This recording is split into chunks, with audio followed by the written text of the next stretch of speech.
என்னது, நோம்பு கஞ்சி குடிச்சா கூட ஜெயிலில் போட்டுருவாங்களா?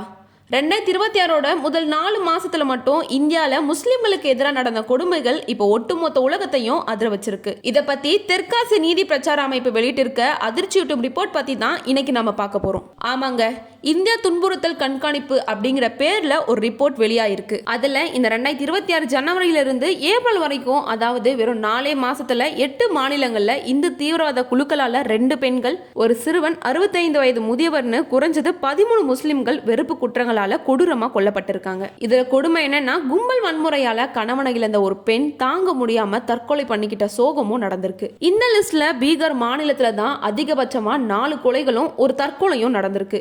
இதுக்கு அடுத்த இடங்கள்ல ஜார்க்கண்ட் மற்றும் உத்தரப்பிரதேச மாநிலங்கள் இருக்கு. இது ஒரு பக்கம் இருக்க, அரசாங்க பாதுகாப்பு முகாமைகளால மட்டுமே குறைஞ்சது 4 முஸ்லிம்கள் கொல்லப்பட்டிருக்காங்கன்னு இந்த ரிப்போர்ட் சொல்லுது. இந்த வருஷத்தோட தொடக்கத்துல உத்தரப்பிரதேச முதலமைச்சர் ஆதித்யநாத் குற்றவாளிகள் மேல கடுமையான நடவடிக்கை எடுக்க உத்தரவிட்டாரு. அவர் உத்தரவிட்ட அடுத்த சில மணி நேரங்களையே வெறும் 48 மணி நேர இடைவெளியில 2 முஸ்லிம் இளைஞர்கள் தனித்தனி போலீஸ் என்கவுண்டரால சுட்டுக் கொல்லப்பட்டிருக்காங்க. அவங்க ஏன் கொல்லப்பட்டாங்கிற காரணம் இன்னைக்கு வரைக்கும் யாருக்குமே தெரியல.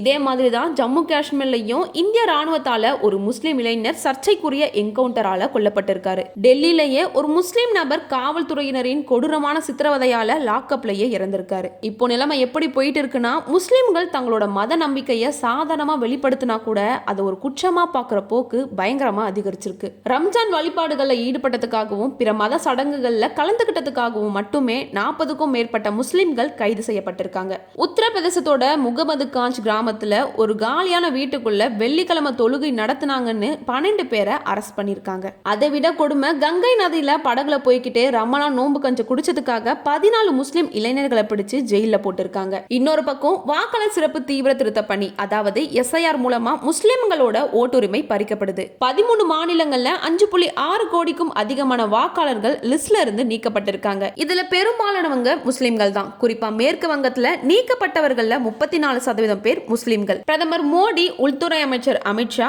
அசாம் முதலமைச்சர் ஹேமந்த் பிஸ்வா சர்மா போன்றவங்க பெங்காலி முஸ்லிம்களை ஊடுருவல்காரர்கள்னு தொடர்ந்து பேசி வரதுதான் இந்த வன்முறைகள் இவ்வளவு மோசமா அதிகரிக்கிறதுக்கு முக்கிய காரணம்னு அந்த ரிப்போர்ட்ல அழுத்தமா சொல்லியிருக்காங்க.